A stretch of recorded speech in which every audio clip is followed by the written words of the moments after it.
Hello everyone, this Mahender your fitness coach.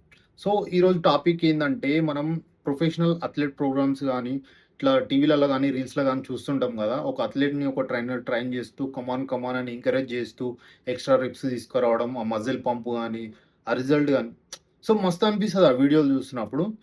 So అట్లనే మన జిమ్లలో కూడా క్లయింట్స్ అందరూ అనుకుంటారు, మా ట్రైనర్ ఏంది ఇట్లా చేపియడు, ఇంత ఎంకరేజ్ చేయడు, ఇట్లా చేపియడు, జస్ట్ ఫార్మ్ ఎక్స్‌ప్లెయిన్ చేసి ఎళ్ళిపోతాడు అని ఇట్లా అనుకుంటారు. కొంతమందేమో ఇలా క్లయింట్స్‌ని పట్టించుకుంటాడు గానీ మిగతా వాళ్ళని పట్టించుకోడు అని ఇట్లా గూడా అనుకుంటారు. ప్రతి జిమ్‌లో జరుగుతది ఇట్లా. సో, జనరల్‌గా మీరు అది చూస్తూ, ఇది చూస్తే ఆ వీడియోస్ గాని అవి చూసినప్పుడు ఈ ట్రైనర్‌లు ఇక్కడ మాత్రం సినారియో వేరే ఉంటది. సో, ఇది చూసినప్పుడు మీకు అనిపియడం సహజం. సో, ఆ ఐడియా వస్తది. కానీ ట్రైనర్ పాయింట్ ఆఫ్ వ్యూలో ఎట్లుంటదో చూడండి. ఇప్పుడు అంత ఫోర్స్‌ఫుల్‌గా అంత లోడ్ నీ మీదేసి చేపియాలి అంటే సో, ఆ ప్రోగ్రామ్‌కి తగ్గట్టు ఏదైతే పర్సన్ చేస్తుండో, ఆ ప్రోగ్రామ్‌కి తగ్గట్టు నిన్న అన్ని మీల్స్ తినాలే, అంతసేపు పండుకోవాలే, నిన్న ఏమైనా ఫిజికల్ యాక్టివిటీ ఎంత జరిగింది, అండ్ మెంటల్ స్ట్రెస్ ఏమన్నా ఉందా? ఏమన్నా గొడవలు జరిగినాయా? ఏమన్నా మనసు ఖరాబ్ అయిందా? స్ట్రెస్ ఉందా? అదంతా కోచ్‌కి తెలవాలి. అప్పుడే కోచ్ ఈరోజు ఇతని మెంటాలిటీ ఇట్లా ఉంది, ఇంత లోడ్ ఎయగలుగుతాము, ఇతని కెపాసిటీ ఏందనేది ఎగ్జాక్ట్‌లీ ఒక కోచ్‌కి తెలుస్తది కాబట్టి, ఆ లోడేసి అంత పుష్ చేస్తాడు. అర్థమైతుందా?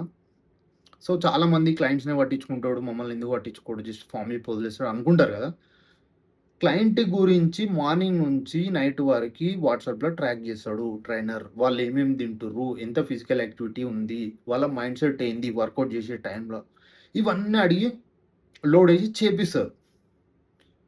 కానీ ఇప్పుడు ఒక పర్సన్ ఉన్నాడు. ఏం తిన్నాడో తెలవదు. నిన్న నైట్ ఏం తాగిండో, ఏం తిన్నాడో తెలవదు. నిద్ర పోయిండో, పోలేదో తెలవదు. ఎంత మెంటల్ స్ట్రెస్‌లో ఉండో, లేదో తెలవదు. తెలియనప్పుడు ఆ వ్యక్తి మన జిమ్‌కి రాంగానే కమాన్, కమాన్ కొట్టాలి, నువ్వు చెయ్యాలి అని చేపించినామనుకో, వాడు ట్రైనరే గాదు. అర్థమైతుందా? ట్రైనర్ పాయింట్ ఆఫ్ వ్యూలో ఇట్లా ఉంటది. సో, అట్లా ఫోర్స్ చేస్తే రిజల్ట్ ఎంత మంచిగొస్తదో, అట్లా ఫోర్స్ చేస్తే ఇంజ్యూరీ అయ్యి నష్టం గూడా అంతకంటే 100 రెట్లు ఎక్కువ.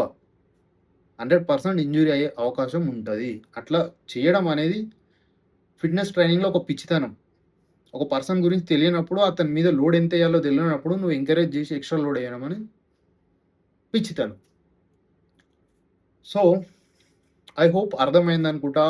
ట్రైనర్స్‌నయితే ఇట్లా అపార్థం జేసుకోకండి. అర్థం జేసుకోండి.